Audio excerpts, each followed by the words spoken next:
Zena stepped into the apartment, but her heart sank as she was greeted by the familiar stench of alcohol and filth.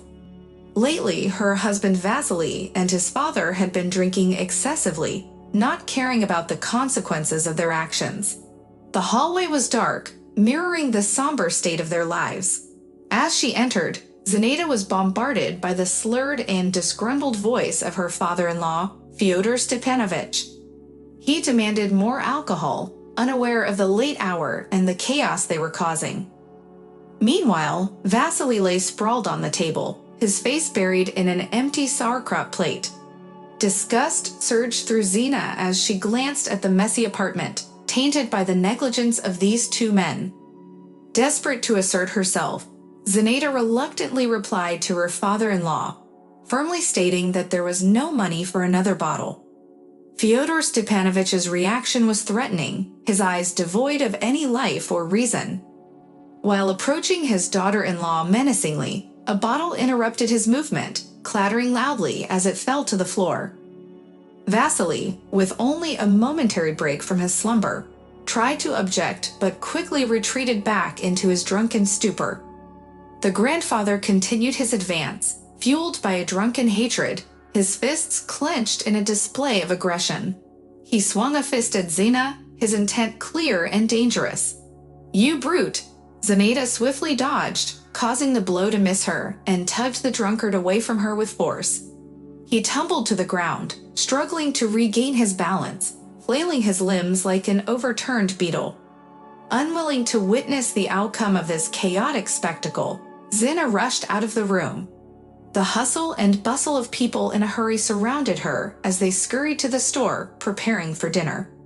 Alone on a weathered bench in the courtyard, clutching a worn bag, Zena gazed sorrowfully at her once-beloved home across from her entrance. Now, with her father-in-law and husband perpetually drowning in drunken revelry, her life had become a nightmare. They suffocated her every chance they got. She couldn't bear the thought of returning to that suffocating house, and the impending weekend days filled her with dread and despair. Did this house ever truly feel like home? Zena pondered to herself, concluding, probably not. She married Vasily out of profound love. To her, he seemed like a kind, decent man who knew his way around a toolbox. Whether it was nailing, fixing, or screwing, Vasily could handle it all. Time was slipping away as she focused on studying and building her career, and before she knew it, she was 30 and feeling the pressure to have a family and children. "You, Zenachka, will be my solid support," Vasily promised, embracing his bride.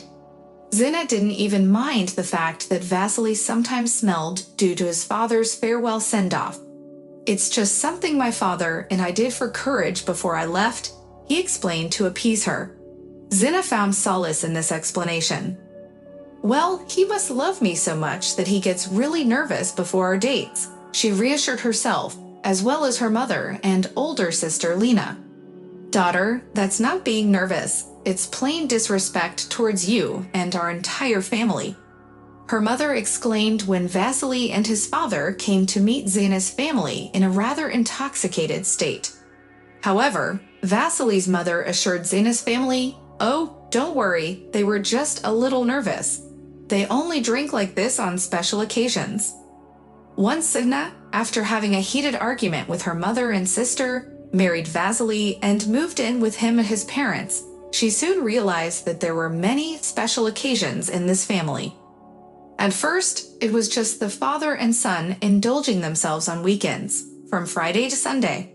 During the entire weekend, Zena and her mother-in-law tirelessly cooked at the stove, ensuring that the two intoxicated men would have something to eat. "We can't skip appetizers. Otherwise, they'll be completely drunk," her mother-in-law insisted. Zena couldn't help but feel that Varvara Petrovna believed such a pastime was standard. As Monday approached, the weekend seamlessly blended into the rest of the week. Vasily had lost his job due to excessive absences, and now Zena had to seek part-time employment since their office cleaner had resigned. She had to assertively claim the position for herself. "Zanatka, what do you need?" Your salary is good enough, the personnel inspector inquired. My mother-in-law needs treatment. Zina blurted out the first thing that came to mind. Zina fought for her husband, driven by her love for him. She tried convincing him to move out and rent an apartment, but he stubbornly responded, I can't leave my parents. In truth, Zina now understood that Vasily was content with their current lifestyle. A year ago, Varvara Petrovna passed away. Zina went to work, and upon her return, her mother-in-law was no longer there. Instead, two drunken men sat at the table, unaware of what had transpired. Zina longed to escape from them. The love she once had for her husband had vanished. However, there was nowhere for her to run. She felt ashamed in front of her mother and sister, especially after their significant disagreement 4 years ago when she decided to marry Vasily. No, they occasionally spoke over the phone, exchanging greetings and news. But Zina never revealed the reality of her life to her family. She never visited them. Where can I go dressed like this? Zina pondered, her gaze fixated on her old, worn-out shoes, remnants of her luxurious past life. Grandma, do you know where Releva 17 is? A young woman asked Zinaida. Zinaida, feeling a mix of surprise and resignation, thought to herself, at 35, they already call me grandmother. This is what my life has come to. She looked up and recognized something familiar in the woman's voice. In the dim light, it was hard to see much, but the figure and the voice were unmistakable. Lenka, is that you? Zinaida asked hesitantly and surprised. The woman seemed taken aback by the surprise and quickly walked towards Zinaida. Zinka, why are you sitting here? What's wrong? The woman, Lena, exclaimed. You know, my mother and I have been worried sick about you. She calls me every day, asking me to find you. She says she's been having bad dreams. I guess they weren't for nothing. Lena looked at her sister attentively and understandingly. I've never been here before, but I found you, she continued, sitting down next to Zinaida and pulling her into a comforting hug. Come on, tell me everything. Zinaida couldn't hold back her tears as she poured out her heart, recounting the struggles she had endured over the past 4 years. She shared how she had sacrificed everything for the sake of 2 drunken men, using her hard-earned salary to feed them. But today, something inside her snapped, and she had finally decided to put an end to it all. She had run out of patience. You know, Lynn, I was actually planning to call you.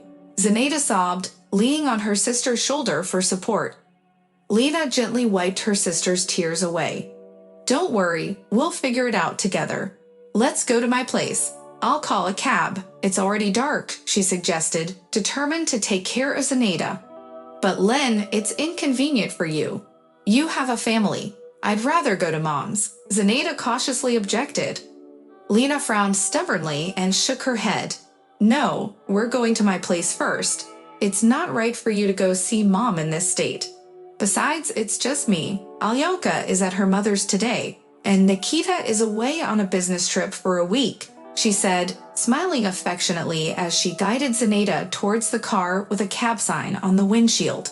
Zina recalled her worn-out bag and dilapidated shoes, which made her feel like an elderly woman, and she agreed with her sister's sentiment.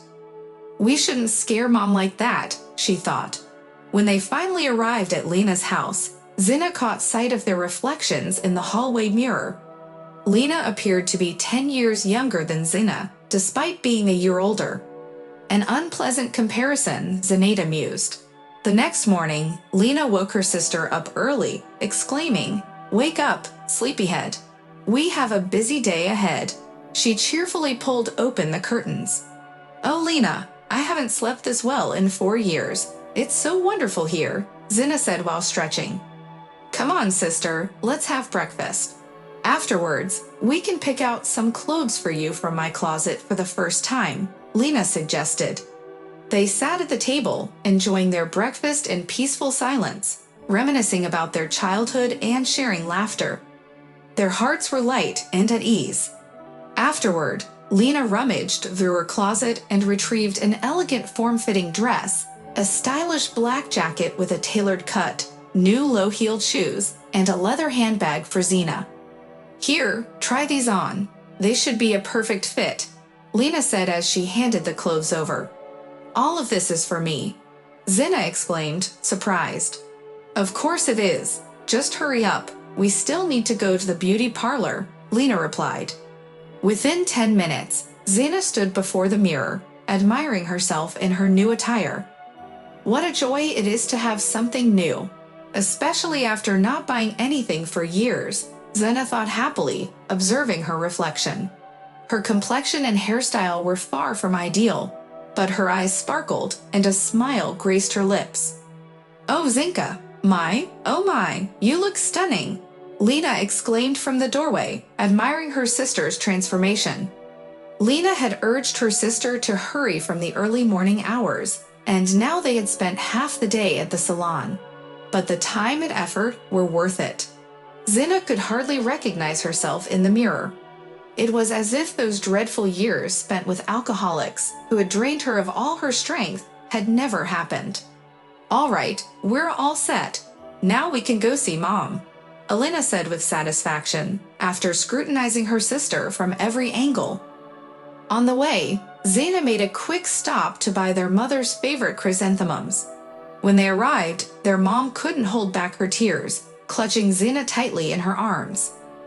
"Xena, how could you endure all of that? My heart breaks for you. I know you would never admit how much you suffered." "Mama, it was terrible. It was just too much. But now I've left them behind, and it feels so good. Can I stay with you for a while?" "Oh, my dear, what are you even asking? This is your home." Surprisingly, Xena felt a sense of happiness wash over her. It was as if a weight had been lifted off her shoulders. She could finally live her own life without having to serve her drunken husband and father-in-law. When Xena returned to work, she adamantly refused to continue working as a cleaner. "Has the father-in-law put on weight?" the personnel department asked her. "Yes, he has, and he has completely and permanently cured himself," Xena replied with a sly grin. Now she was rushing to get home, desperate to buy something for dinner. However, as she frantically made her way to the store, a thought crossed Xena's mind. Countless individuals do this every day, rushing back to their homes and loved ones, completely unaware of the happiness that surrounds them. She pushed the thought aside and focused on her ordinary grocery list, picking up items like cottage cheese, sour cream, and kefir. At home, her mother eagerly awaited her arrival, ready to ask about her day and her overall mood. This routine carried on for an entire month, and Xena had grown accustomed to this normalcy, assuming it would last forever. Today, Xena's salary was transferred into her bank account. Overjoyed, she envisioned a small family gathering for dinner, including her mother, sister, brother-in-law, and niece. With a smile on her face, Xena exited the office building and was taken aback. Standing right in front of the door was her estranged husband, Vasily, looking disheveled and intoxicated. He stood there, scanning the faces of those passing by. Xena's heart sank, and she braced herself for a confrontation. But to her surprise, Vasily did not recognize her. She walked past him, leaving behind a trail of her new perfume, while Vasily remained fixated on the women leaving the office. Relieved, Xena let out a sigh and thought to herself, "That's a relief. He's waiting for an old woman in worn-out shoes." Glancing at her watch, she decided, "I still have time to go in and file for divorce. At my age, life is just beginning." An hour later, filled with contentment and happiness, Xena found herself browsing through the supermarket, carefully selecting the most exquisite wine. After all, such a joyful occasion called for a celebration. Just then, a man approached her, overcome with admiration. "Excuse me," he said, "but I couldn't help but compliment you. You are a truly beautiful and radiant woman. I envy your husband." Xena responded with a mysterious smile, one that even Mona Lisa herself would envy, and walked away with her head held high.